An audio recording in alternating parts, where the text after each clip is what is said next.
December 2005.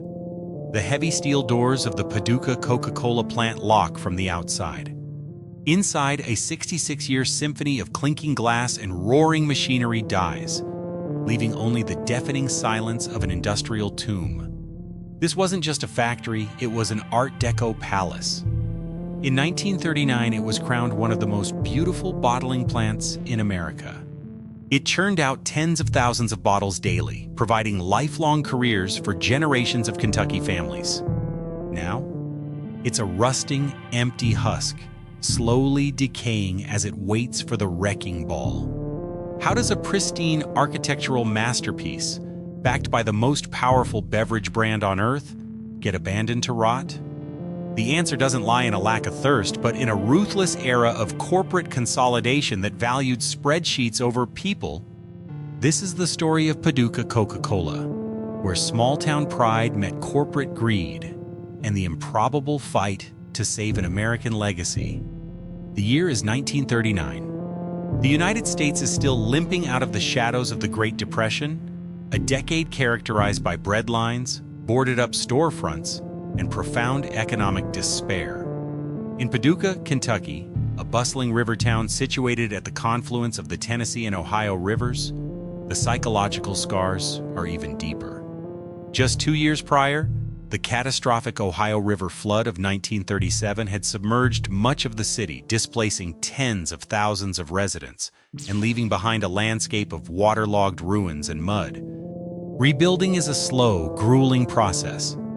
The prevailing architectural philosophy of the era is strictly utilitarian. Build it cheap, build it functional, and do not waste a single dime on unnecessary aesthetics. Factories, in particular, are designed as grim, windowless brick boxes intended solely to house heavy machinery and cheap labor. Against this backdrop of extreme fiscal conservatism and lingering trauma, a local businessman named Luther Carson makes a decision that defies all conventional logic. Carson is the owner of the local Coca-Cola bottling franchise. Since the early 20th century, the Coca-Cola Company has operated on a unique, highly decentralized model. The corporate headquarters in Atlanta does not bottle the soda. They simply manufacture the proprietary syrup and sell it to independent family-owned franchises across the country. These local bottlers take on all the overhead, the water, the glass, the delivery trucks, and the real estate. Carson's business has been growing, fueled by the fact that a 5-cent bottle of Coca-Cola remains one of the few affordable luxuries for the working class. He needs a larger production facility to meet demand. But rather than constructing a standard, cost-effective warehouse on the outskirts of town, Carson envisions a monument. He wants to build a factory that doesn't look like a factory at all. He wants a palace. Carson commissions an ambitious design embracing the Streamline Moderne architectural style, a late branch of the Art Deco movement that emphasizes sleek, aerodynamic lines, sweeping curves, and a sense of futuristic optimism. He selects a prominent location at the intersection of 31st Street and Broadway, ensuring the building will be an unavoidable centerpiece of Paducah's commercial district. When the construction scaffolding finally comes down in late 1939, the citizens of Paducah are left staring in disbelief. The new Coca-Cola bottling plant is a staggering architectural triumph. Its exterior is clad in pristine, gleaming white architectural concrete, forming smooth, sweeping curves that look more like the prow of a luxury ocean liner than an industrial manufacturing plant. The entrance features a stunning, rounded rotunda, flanked by towering vertical pillars and accented with gleaming aluminum trimmings. Instead of standard brick walls, massive panels of geometric glass blocks are embedded into the facade, designed to capture the sunlight and illuminate the interior with a soft, ethereal glow. At the very top of the structure, a brilliantly illuminated dome serves as a beacon, radiating a message of permanence and prosperity into the Kentucky night sky. It is instantly recognized not just as the most modern building in Paducah, but as one of the most beautiful industrial facilities anywhere in the United States. However, beneath the gleaming terrazzo floors and the meticulously crafted glass blocks, a severe tension underpins the entire project. The financial gamble Carson has taken is staggering. Business analysts and local skeptics whisper that it is a reckless vanity project. The American economy is still fragile, and the world is teetering on the brink of a Second World War. Sinking an exorbitant amount of capital into custom architectural concrete and decorative lobbies for a factory that produces nickel sodas seems borderline suicidal. The core question looming over the pristine white building is one of survival. Can architectural beauty guarantee industrial efficiency? The heavy debt incurred to build this streamlined modern masterpiece demands a flawless manufacturing operation. If the bottling line fails to operate at peak capacity, or if the local economy falters, the sheer cost of the building will bankrupt the Carson family. Every square inch of the facility has to justify its exorbitant price tag. Carson's response to this pressure is to turn the manufacturing process itself into a public spectacle. He doesn't hide the machinery in the back. He puts it on display. The interior of the plant is designed with a grand public lobby featuring massive, crystal-clear observation windows. The citizens of Paducah are invited to walk in off the street and watch the mesmerizing mechanical ballet taking place on the production floor. Behind the glass, towering stainless steel vats mix the dark, sweet syrup with carbonated water. Thousands of thick, contoured glass bottles march in perfect unison along a state-of-the-art conveyor belt system. They are washed, sterilized, filled, and securely crowned with metal caps in a seamless, rhythmic loop. The mechanical symphony is deafening, yet incredibly precise. The sheer transparency of the operation becomes a brilliant marketing strategy. By allowing the public to witness the pristine, almost clinical cleanliness of the bottling process, Carson instills absolute consumer confidence. The visual juxtaposition is striking. Heavy, roaring industrial machinery housed within an environment that looks like a high-end art gallery. The gamble pays off. The plant does not just survive, it immediately thrives. The stunning architecture becomes a point of immense civic pride for a city still recovering from the Great Flood. Paducah Coca-Cola is no longer just a beverage distributor. It is a symbol of local resilience and modern progress. As the massive conveyor belts roar to life, locking into a relentless, lucrative rhythm, the foundation is set. The Art Deco palace has conquered its initial financial peril, opening the doors to a deeply prosperous era.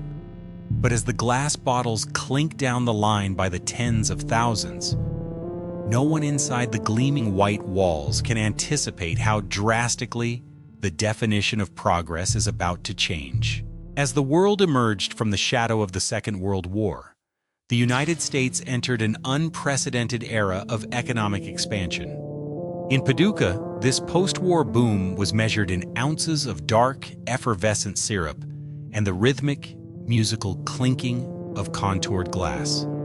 The Paducah Coca-Cola bottling plant had not just survived its risky inception, it had blossomed into an industrial powerhouse, entering what would become known as the golden era of glass.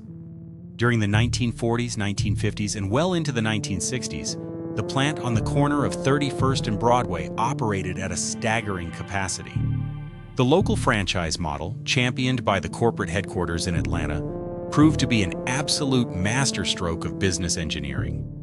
Coca-Cola provided the proprietary syrup, but it was the local bottlers who provided the soul, the labor, and the deep community ties. This decentralized system meant that the wealth generated in Paducah stayed in Paducah. The plant was not a faceless corporate outpost.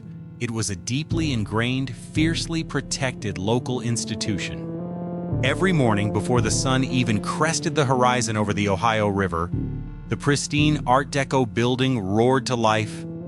The sensory experience of the factory was unforgettable. There was the heavy, sweet aroma of pure cane sugar that wafted through the surrounding neighborhoods, signaling the start of a new shift. Inside, the production floor was a marvel of mid-century engineering. Thousands upon thousands of iconic 6.5-ounce glass bottles moved in a hypnotic, continuous loop. They clattered through heavy-duty industrial washers, paraded precisely under the filling nozzles, and were swiftly crowned with crimped metal caps. At its absolute peak, the facility was churning out tens of thousands of bottles every single day. But the true output of the Paducah Coca-Cola plant was not just a beverage, it was stability. In an era before the gig economy and ruthless corporate downsizing, a job at the bottling plant was considered a golden ticket. It offered more than just a living wage. It offered a comprehensive, lifelong career. The workforce became a tight-knit family. It was common to see multiple generations of the same bloodline working under the gleaming rotunda. Fathers who had operated the heavy machinery in the 1940s watched proudly as their sons took jobs driving the delivery trucks in the 1960s. These workers bought homes, sent their children to college, and fueled the local economy, all on the wages earned beneath the glowing Coca-Cola sign. They wore their uniforms with a profound sense of pride.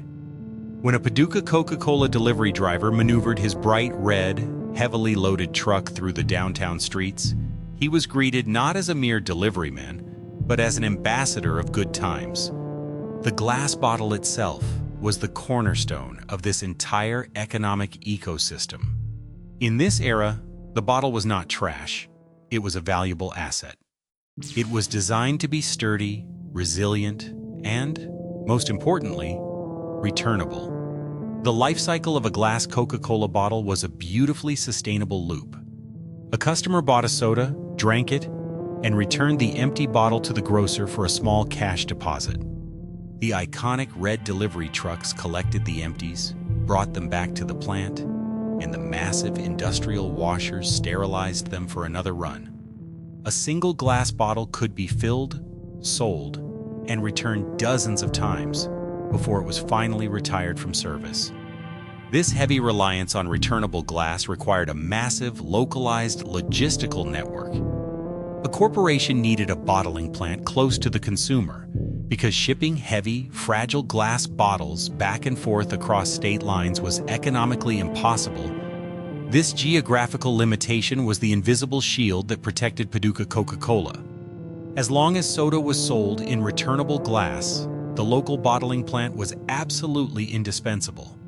Atlanta could not survive without Paducah, and Paducah thrived because of Atlanta. It was a perfect, symbiotic relationship. Through the 1960s, the gleaming Art Deco palace stood as a testament to the American dream realized. The initial financial gamble had paid off exponentially. The machinery hummed perfectly. The workforce was fiercely loyal. The profits were consistent and robust. The factory was a well-oiled machine operating at the absolute peak of its power, a proud titan of local industry. But in the ruthless arc of industrial history, the highest peak is often just the edge of a cliff. Beneath the surface of this localized prosperity, the fundamental laws of consumerism were beginning to shift. The world outside the pristine white walls of the factory was accelerating. A new generation was emerging, one that valued speed and ultimate convenience above all else. They were building interstate highways, flocking to fast food drive-thrus, and increasingly, they did not want the hassle of returning a heavy glass bottle to the grocery store for a 2-cent deposit. In the gleaming laboratories of the chemical and metallurgy industries, engineers were perfecting two innovations that would fundamentally alter the beverage landscape forever: the lightweight aluminum can and the disposable plastic bottle. They were cheap to produce, they were shatterproof, and most dangerously, they were designed to be thrown away. As the 1970s approached, the golden era of glass was quietly drawing to a close. The very foundation of Paducah Coca-Cola's success, the heavy, returnable bottle, was about to become its greatest liability. The perfect symbiotic relationship between the corporate giant and the local bottler was about to be tested by a technological revolution. The protective shield was cracking, and the pressure was about to build.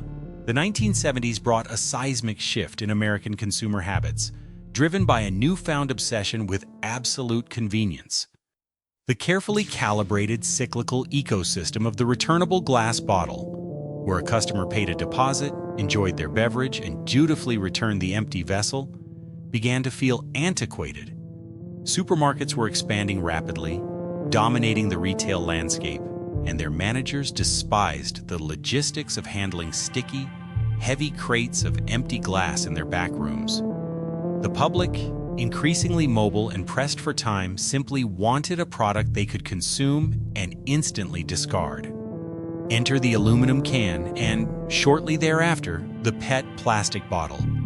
These new materials were a marvel of modern manufacturing. They were incredibly lightweight, shatterproof, and chilled significantly faster than thick glass. Most importantly, they completely eliminated the tedious return process. You drank the soda, and you threw the container in the trash. It was a one-way street of consumption. For the Coca-Cola Company headquarters in Atlanta, this packaging revolution was an absolute goldmine. It meant they could ship products further, stack them higher in grocery store aisles, and drastically reduce transportation costs. The corporate messaging quickly pivoted, heavily marketing the sleek, modern convenience of cans and plastic. But inside the pristine white walls of the Paducah plant, this technological leap triggered a quiet, creeping panic. The breathtaking mechanical ballet that Luther Carson had so proudly displayed behind massive observation windows was exclusively engineered for heavy glass. Every washer, every conveyor belt, every filling nozzle, and every crowning machine was strictly calibrated for the specific dimensions and weight of the iconic contoured bottle. You could not simply feed a flimsy aluminum can or a soft plastic bottle into a machine designed to violently scrub and cap thick glass. The machinery would instantly crush it.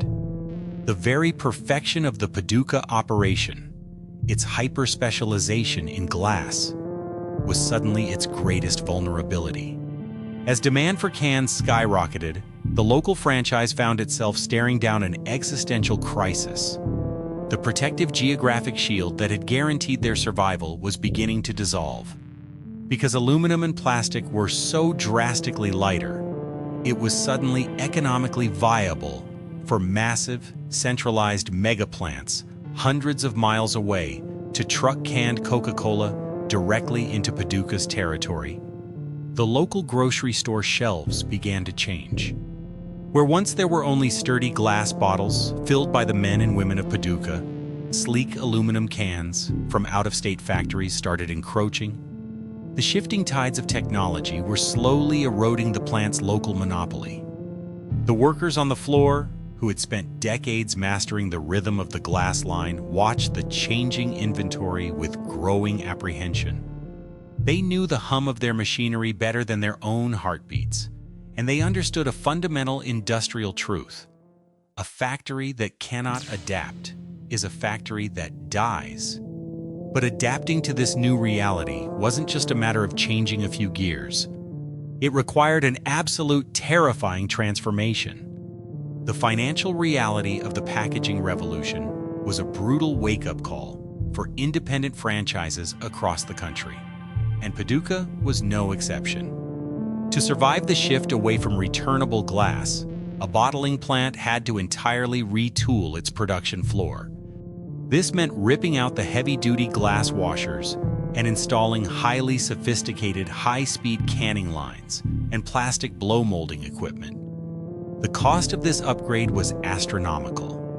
We were no longer talking about a minor capital investment. Transitioning a legacy plant to handle modern packaging required millions of dollars in new machinery. For the local ownership, this presented a torturous dilemma. On one hand, they could take on a mountain of crushing debt to modernize the facility. But there was a devastating catch.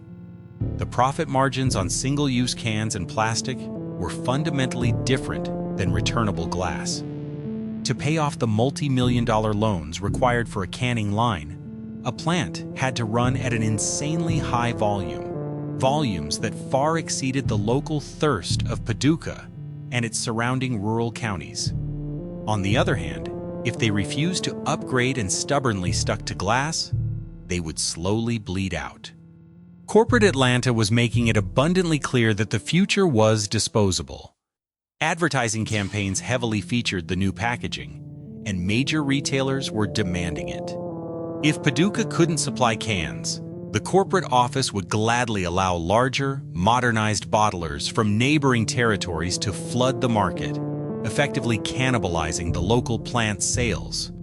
The tension in the boardroom mirrored the anxiety on the factory floor. The independent bottlers, who had built the Coca-Cola empire from the ground up by taking on all the local risk, were now being squeezed by the very corporate entity they had enriched. The rules of the game were being rewritten without their consent. The decentralized model that had empowered small towns was suddenly viewed by Wall Street as inefficient and fragmented. As the 1970s bled into the 1980s, the Paducah plant tried to hold the line. They continued to run their glass operation, relying on the fierce loyalty of local consumers and smaller mom-and-pop shops that still appreciated the classic bottle. But it was a defensive war, fought against the relentless, overwhelming tide of disposable culture. The brilliant white Art Deco facade remained as stunning as ever, but inside, the atmosphere had shifted from triumphant optimism to a grim, calculating survival mode.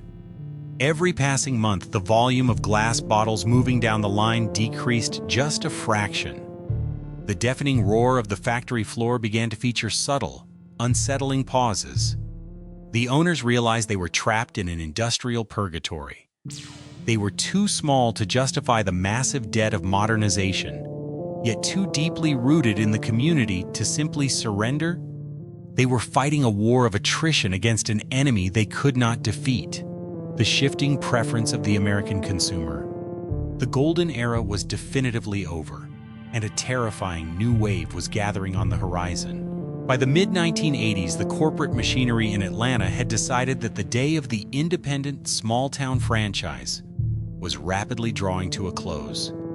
To Wall Street investors and high-level executives, the decentralized network of hundreds of individual bottling plants looked messy, inefficient, and difficult to control. In an age of massive corporate mergers and global supply chain optimization, having distinct families running independent territories with their own local quirks was viewed as an unacceptable business risk. The strategy shifted toward aggressive consolidation. The corporate parent began systematically buying out or squeezing out independent franchises, merging them into massive, centralized entities known as mega bottlers. These new corporate behemoths controlled entire multi-state regions, operating with cold, clinical efficiency. For Paducah Coca-Cola, this consolidation wave felt like a slow-moving execution. The local owners who had poured generations of pride and capital into the gleaming Art Deco palace suddenly found themselves sidelined. Decisions that had once been made around a kitchen table in Kentucky, decisions about local sponsorships, community donations, employee wages, and regional pricing, were now being made by faceless board members hundreds of miles away in sleek corporate towers. The human cost of this corporate restructuring was immediate and brutal. To the spreadsheet-driven executives running the mega bottler, the human element of the Paducah plant was merely an expensive line item. The loyal workforce, many of whom had spent 30 years maintaining the complex rhythm of the production floor, were suddenly treated as redundant friction in a streamlined logistics model. The corporate playbook was standardized: cut headcount, automate whatever could be automated, and absorb smaller territories into regional distribution hubs. The personal connection between the factory and the community began to fray. When a delivery driver retired or a line operator stepped down, they were not replaced. The open positions simply vanished, absorbed into a centralized quota system. Inside the pristine white rotunda, the atmosphere shifted from anxious survival to outright demoralization. The workers could feel the invisible grip of the corporation tightening around their throats.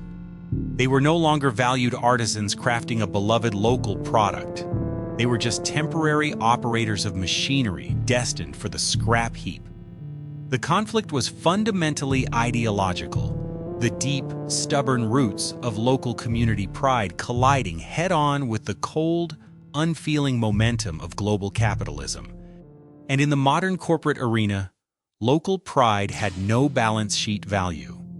The consolidation wave rolled across America like an industrial tidal wave, and Paducah was directly in its path, bracing for an impact that would test whether history and architecture could survive the ruthless demands of the modern market. While corporate boardrooms hundreds of miles away calculated regional synergies and profit margins on cold spreadsheets, the physical reality inside the Paducah plant began to rot from within.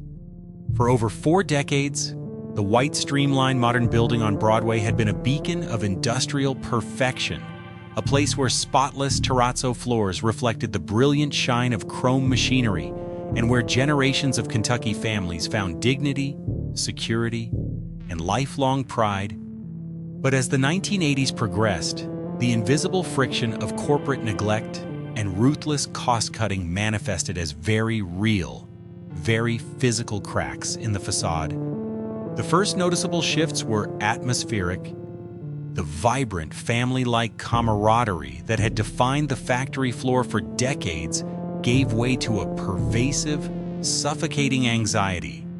Workers who used to arrive early to share coffee and joke in the break room now walked in with tight jaws and uneasy eyes. Rumors of impending layoffs, regional line closures, and corporate takeovers circulated daily.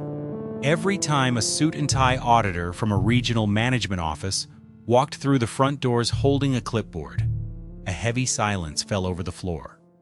The employees knew they were no longer viewed as skilled stewards of a historic local brand. They were merely expensive line items waiting to be trimmed. Then came the deferred maintenance, the quiet, insidious weapon of corporate austerity. In a high-volume industrial facility, machinery requires constant, meticulous care. For decades, Paducah's maintenance crew had treated the bottling lines with near-religious devotion, replacing worn rubber gaskets, polishing stainless steel valves, and recalibrating conveyor sensors before any minor glitch could interrupt the rhythm. But under the new consolidated budget restrictions, requests for replacement parts were routinely delayed, denied, or replaced with cheap, temporary patch jobs. The mechanical ballet that Luther Carson had so proudly showcased behind observation windows began to stutter and strain. Belt drives squealed under unserviced tension. Filling nozzles dripped sticky dark syrup onto the concrete floor, leaving tacky stains that were no longer scrubbed clean immediately because the janitorial staff had been cut in half. The sweet, inviting aroma of sugar syrup that had once drifted pleasantly through the surrounding neighborhood was increasingly contaminated with the acrid smell of overheating electrical motors, burning lubricant, and unserviced exhaust vents. The physical structure of the building itself began to reflect this internal neglect.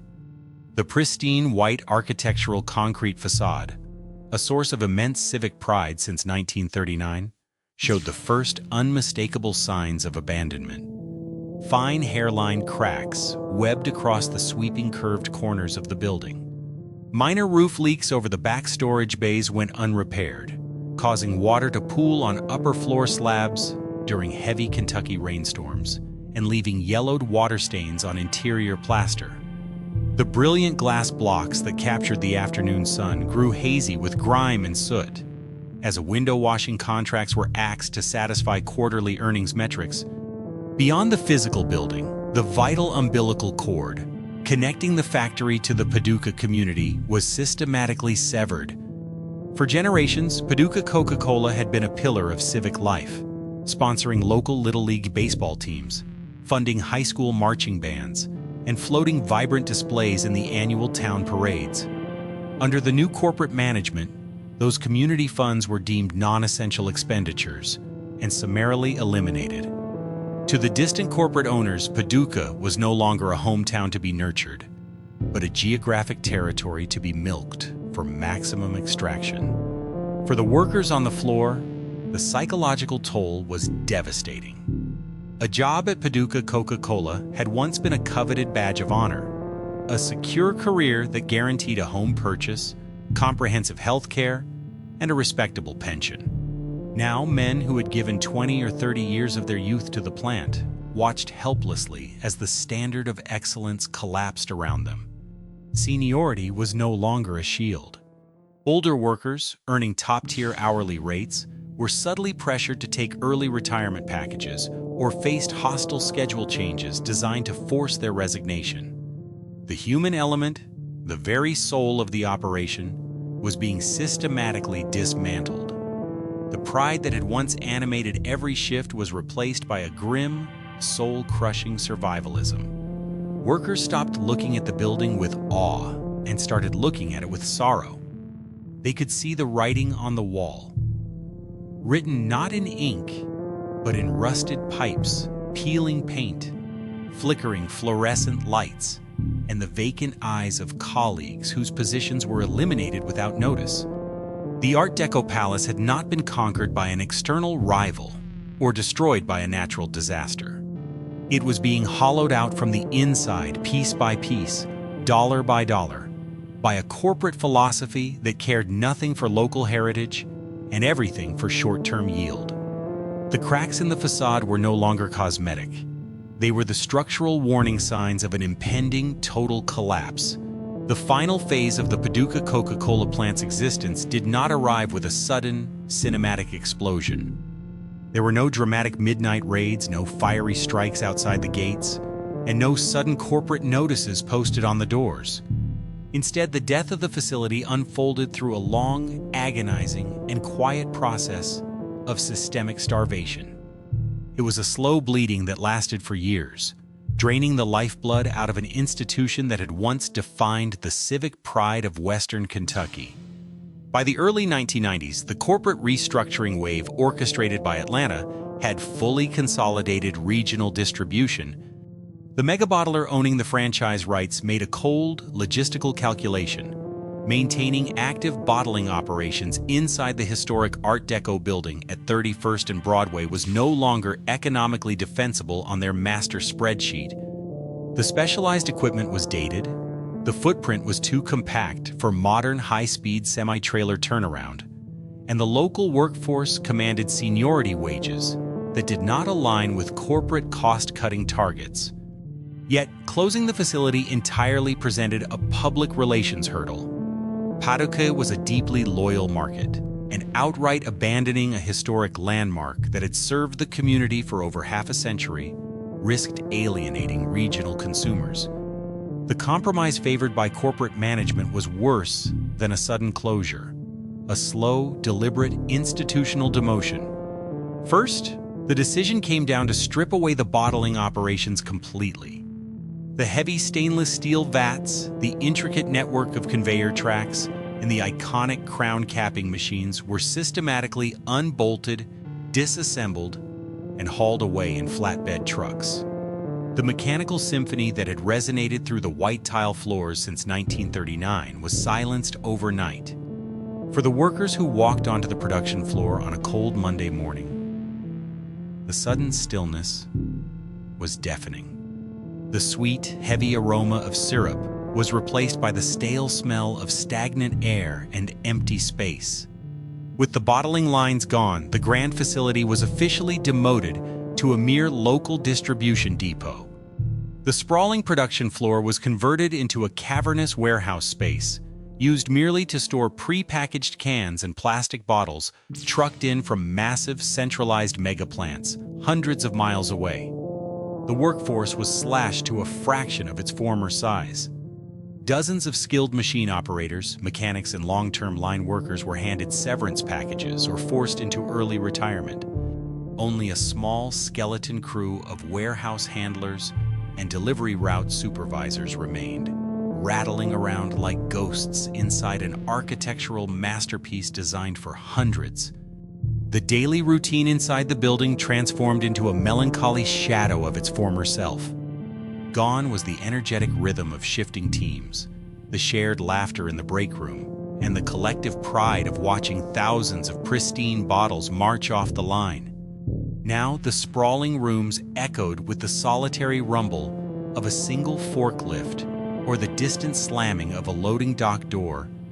The majestic observation windows, once designed to showcase the marvel of modern manufacturing to curious townspeople, were now covered with brown paper or left to look out onto empty, oil-stained parking lots. The gleaming white concrete facade began to weather under the Kentucky elements. Without the massive capital investments required to maintain an aging industrial structure, minor cracks went unfilled, peeling paint went unaddressed, and the brilliant dome light at the apex of the building was switched off for good, plunging the signature landmark into darkness.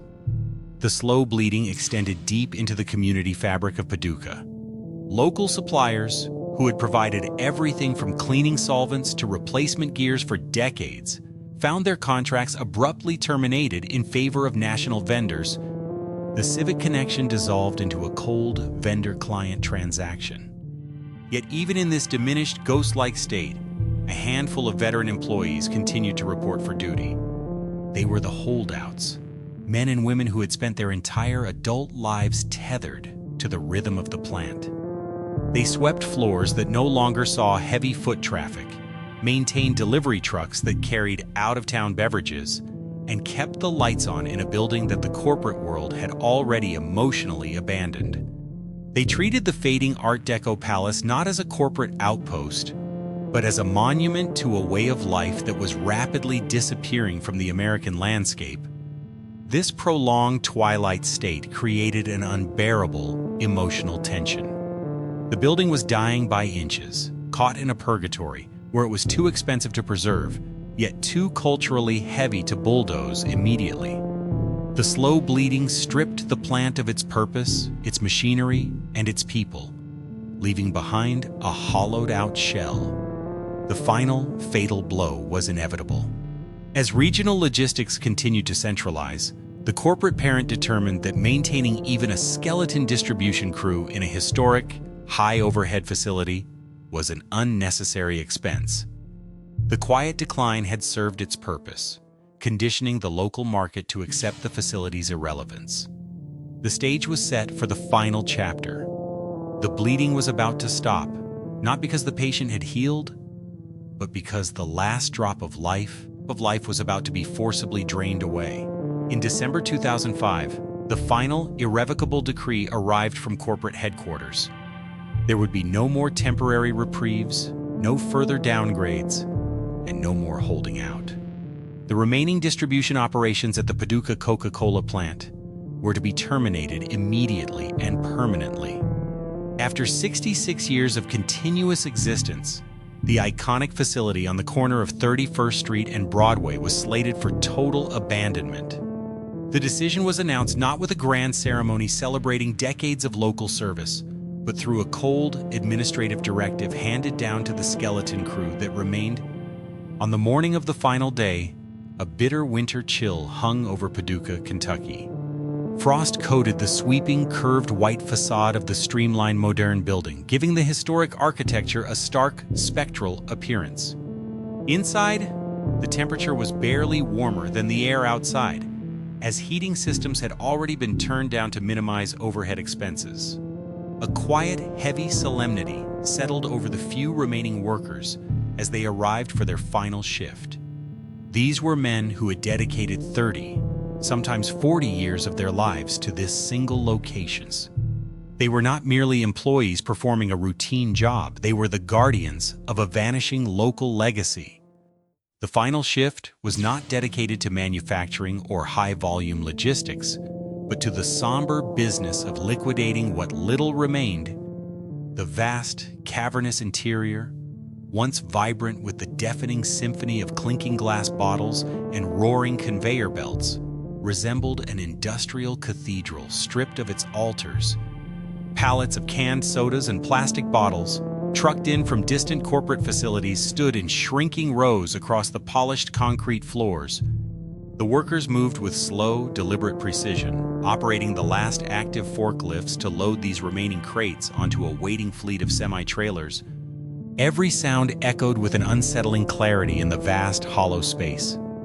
The whine of the forklift engines, the thud of wooden pallets settling onto truck beds, and the footsteps of workers walking across empty rooms bounced off the tile walls, emphasizing the profound absence of life. As the morning progressed, the workers found themselves pausing at the historical touchstones embedded throughout the building.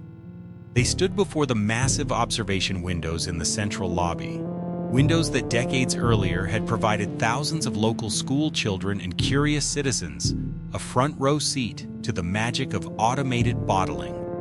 Now those glass panels reflected only dark, empty floors where iron machinery had once stood.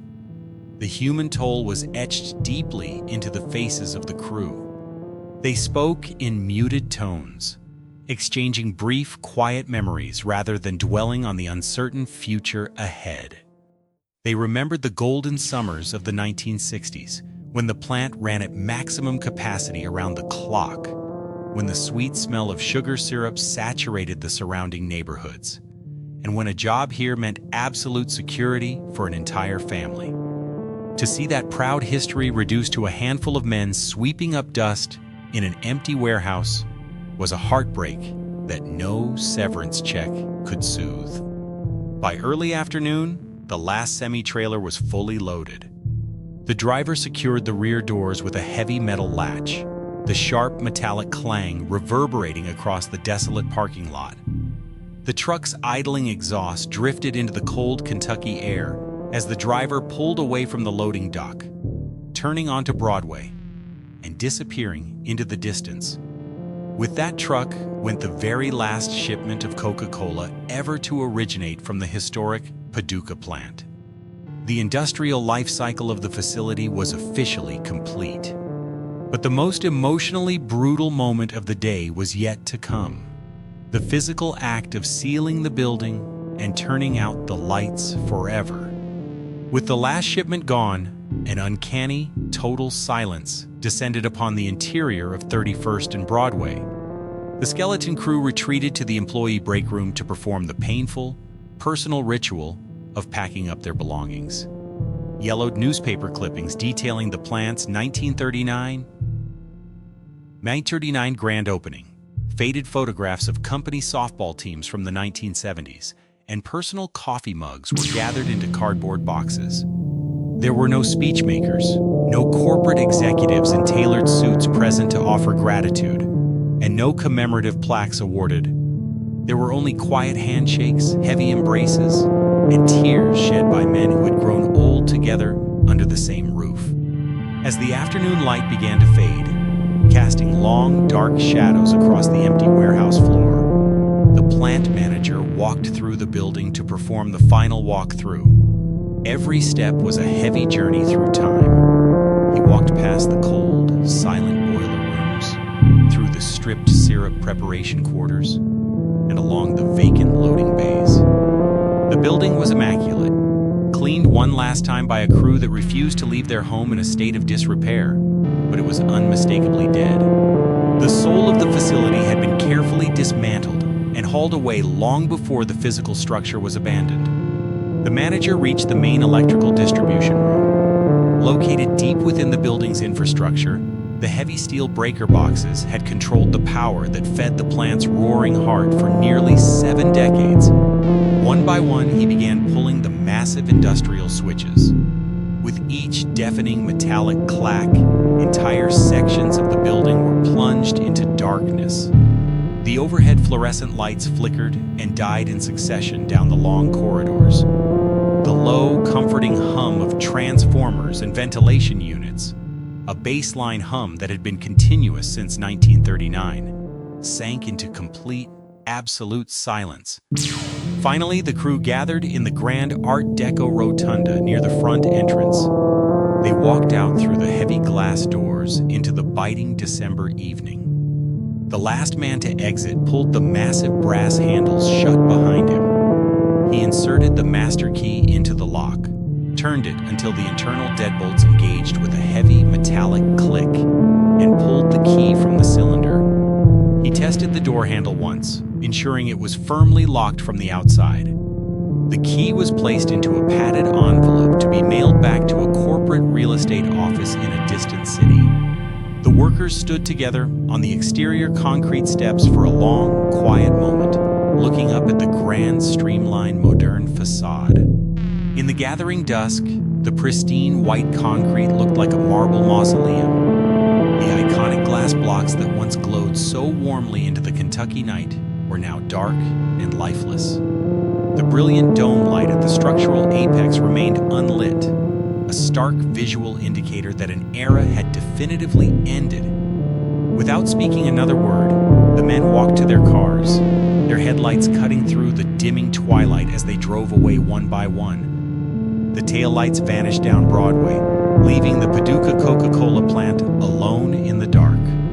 The doors were sealed, the machinery was gone, and the human heartbeat that had driven the facility for 66 years was silenced. What remained was a towering, empty tomb of Art Deco elegance, standing in total, suffocating silence, waiting for the inevitable decay of time and the looming threat of demolition. For the first time since the tail end of the Great Depression, the corner of 31st Street and Broadway was completely devoid of motion. The Paducah Coca-Cola plant, once a roaring epicenter of local industry and a masterpiece of streamlined modern architecture, entered a dark and prolonged era of abandonment. The 2000s gave way to the 2010s, and the building sat frozen in time, a magnificent, decaying ghost ship stranded in the middle of a bustling Kentucky town. The physical deterioration of an abandoned industrial facility happens in two distinct phases: the subtle, quiet decay, followed by a rapid, violent structural collapse. During the first few years, the changes were barely noticeable to the passing traffic. Dust settled thickly over the sprawling, empty production floors. The polished terrazzo in the grand lobby lost its luster, and the air inside grew stale, trapped without the constant circulation of heavy ventilation systems. But without human intervention, nature is a ruthless and efficient conqueror. As the building endured successive freezing Kentucky winters and brutally humid summers, the pristine white architectural concrete began to suffer. Minuscule cracks in the facade allowed moisture to seep into the structural rebar. When that water froze and expanded, it caused the concrete to spall, dropping chunks of the exterior onto the overgrown sidewalks below.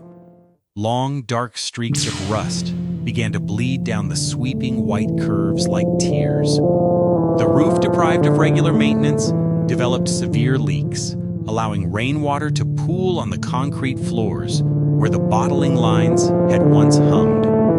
The visual tragedy of the plant was compounded by human elements. An abandoned building of that massive scale inevitably attracts vandalism. The magnificent geometric glass blocks, the very features designed to flood the interior with ethereal light, became targets.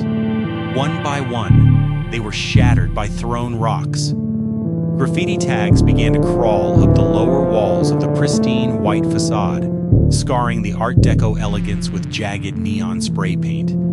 The exterior dome, once a proud, illuminated beacon of local prosperity, became a hollow, rusted cage, serving as a roosting spot for local pigeons. For the citizens of Paducah, driving past the rotting facility became a daily, painful exercise in civic heartbreak. The plant was no longer a symbol of the American dream. It had metastasized into a glaring, block-long monument to industrial decline. Former employees who had spent their entire adult lives inside its walls would actively change their driving routes to avoid looking at the dilapidation. It was a visual reminder that the era of lifelong local careers, of a paternalistic manufacturing economy that took care of its own, was definitively dead and buried. Behind the scenes, the peril facing the building was far more existential than peeling paint and broken glass. The reality of commercial real estate is notoriously unsentimental. The corporate entities that held the deed to the property did not view the Art Deco palace as a historical treasure. They viewed it as a toxic liability on a balance sheet. The facility sat on a prime piece of commercial real estate, a highly visible intersection with heavy daily traffic. The dirt beneath the building was incredibly valuable. The structure itself was entirely worthless to them. Developers began to circle the property like vultures. The mathematics of modern commercial development strongly favored destruction over preservation. Retrofitting a massive 1930s-era industrial facility to meet modern commercial codes is a financial nightmare. A developer has to contend with asbestos abatement, lead paint removal, outdated electrical grids, and a floor plan designed explicitly for heavy machinery, not retail spaces or modern offices. It costs millions of dollars simply to stabilize the structure before any cosmetic improvements can even begin. Conversely, the cost of swinging a wrecking ball is remarkably cheap. The proposals began to quietly circulate through the local real estate ecosystem. The easiest, most profitable path forward was absolute erasure. Demolish the Art Deco masterpiece, clear the rubble, and pave over the history. In its place, developers envisioned the standard utilitarian staples of modern American sprawl: a generic box store pharmacy, a fast food franchise, or simply a sprawling, flat asphalt parking lot. This is the grim, silent fate of countless industrial landmarks across the United States.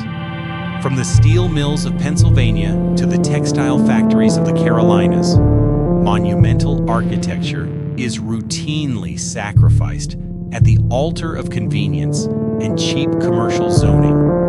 Paducah Coca-Cola was standing on the absolute precipice of this exact fate. As the building passed the 10-year mark of its abandonment, the situation reached critical mass. The structure was rapidly approaching the point of no return, a threshold where the structural water damage and concrete rot would become so severe that the city would be forced to condemn it as a public safety hazard. Once a condemnation order is signed, the wrecking ball is not just an option, it is a legal mandate. The clock was ticking loudly. The golden era of glass was long gone. The corporate consolidation had stripped the soul from the operation, and the silent years had nearly broken its bones. The building was waiting for its final executioner, entirely dependent on a miracle to survive the ruthless logic of the modern real estate market. In the modern landscape of American commercial real estate, Marbawanki can key makintripade. The narrative of a decaying industrial facility almost always ends with the swing of a wrecking ball and the pouring of fresh asphalt. Once a building is condemned by the merciless mathematics of corporate balance sheets, its fate is effectively sealed. By the early 2010s, the Paducah Coca-Cola plant was standing squarely on this precipice. It had become a 75,000 square foot ghost ship of shattered glass blocks, peeling paint, and waterlogged concrete. The easiest, most logical, and most profitable course of action was total erasure. But the logic of the spreadsheet failed to account for a deeply ingrained, intangible asset: the emotional memory of a community. The people of Paducah refused to let the Art Deco palace go quietly into the night. The building was more than just a defunct bottling center. It was a physical manifestation of their local history, a survivor of the post-Depression era, and a monument to the generations of working-class families who had built their lives beneath its glowing dome. This collective refusal to forget sparked a counter-movement, setting the stage for one of the most improbable architectural resurrections in the American Midwest. In late 2013, the seemingly inevitable demolition was halted by a local intervention. A team of visionary local investors, led by Paducah natives Ed and Megan Musselman, stepped forward to purchase the sprawling, dilapidated property. To the outside observer, and certainly to traditional financial analysts. Buying the rotting structure was an act of economic madness. The building was deeply contaminated with decades of industrial neglect, failing roofs, and outdated infrastructure. Yet there was a profound historical symmetry to the purchase.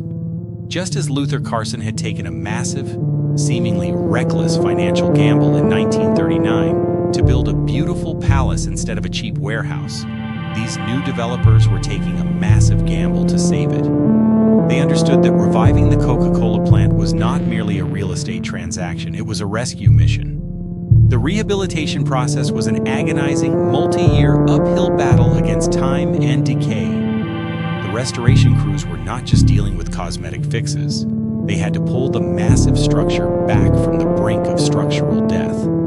They spent months agonizing over the preservation of the building's historical integrity, while simultaneously dragging its electrical grids, plumbing, and safety standards into the 21st century.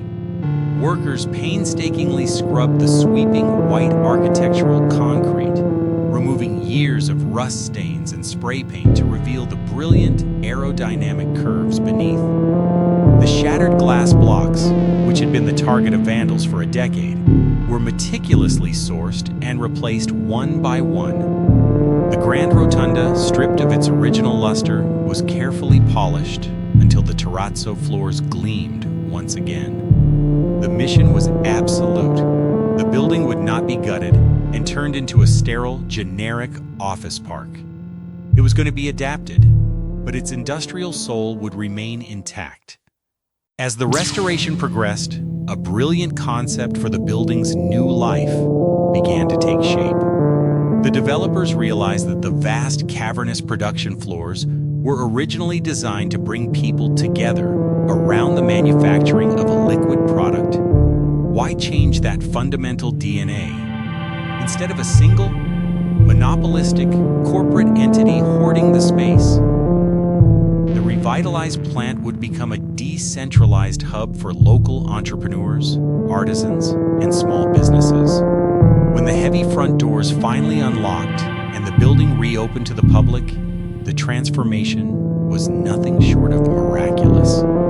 The space that had once housed the roaring, deafening machinery of the Coca-Cola mega bottler was now teeming with local life. The most poetic victory occurred right on the old production floor, where massive stainless steel vats once mixed proprietary corporate syrup. New stainless steel vats were installed. But this time they belonged to Dry Ground Brewing Company, a local craft brewery proudly named after the high ground sought during the tragic 1937 when winning Chaptinit flood. The manufacturing of liquid had returned to the historic floor. The familiar sound of clinking glass echoed through the building once more, but instead of uniform, mass-produced soda bottles, it was the sound of neighbors raising pint glasses of locally crafted beer. The grand lobby, where children had once pressed their faces against the observation windows, was transformed into Piper's tea and coffee, filling the air with the scent of roasted beans rather than heavy cane sugar. A mellow mushroom pizza restaurant moved into the sprawling wing, utilizing the vast industrial scale to create a vibrant, art-filled dining hall. Small boutiques, office spaces, and community gathering areas filled the remaining footprint. The brilliant dome light at the apex of the building, dark for over a decade, was finally switched back on, casting its warm, victorious glow into the Kentucky night sky. The resurrection of the Paducah Coke plant stands as a profound defiance of the corporate consolidation wave that nearly destroyed it. It is a rare, tangible victory of human heritage over the disposable culture of the modern era. The roaring mechanical symphony of the 1950s is gone, replaced by the hum of conversation, the brewing of craft beer, and the laughter of a new generation. The empire of glass may have fallen, and the corporate giants may have abandoned the town, but the Art Deco palace survived. It survived because a community realized that while machinery can be unbolted and shipped away, the true foundation of a landmark is built on the love of the people who call it home. The story of Paducah Coca-Cola is ultimately a microcosm of the American industrial experience over the last century. It reveals the fragile life cycle of local business when pitted against the relentless, expanding machinery of global corporate consolidation. Luther Carson built a palace in 1939 on the radical belief that industry and art could seamlessly coexist, and that a factory could be a source of profound civic pride rather than just a grim center of production. For decades, he was absolutely right. The golden era of glass was a time when a multinational brand relied intimately on the blood, sweat, and loyalty of a small-town workforce. But the shifting technological tides of the 1970s and the ruthless consolidation waves of the 1990s exposed a cold corporate reality. To a mega bottler, community loyalty has no measurable return on investment. The relentless drive for ultimate logistical efficiency will always attempt to strip away the human element, leaving behind only the most cost-effective solutions. The Paducah plant was abandoned because it was a specialized historic anomaly, and in modern corporate logistics, uniqueness is heavily penalized. Yet the unlikely resurrection of the Art Deco palace proves that the final chapter of industrial decline does not have to be written by a wrecking ball. When a community refuses to let its history be paved over for a generic commercial parking lot, magnificent things can happen. The monumental building at the corner of 31st and Broadway survived because the people of Paducah understood something that the corporate spreadsheets did not. A building with a profound industrial soul is worth saving, even if you have to build an entirely new heart to put inside it. Thank you for watching this deep dive into industrial history and the fight to save an American landmark. If you want to see more documentaries exploring the rise, fall, and improbable rebirth of the companies and factories that built our modern world, please subscribe to the channel and leave a comment below. What abandoned landmark in your own hometown deserves a second chance? Let us know.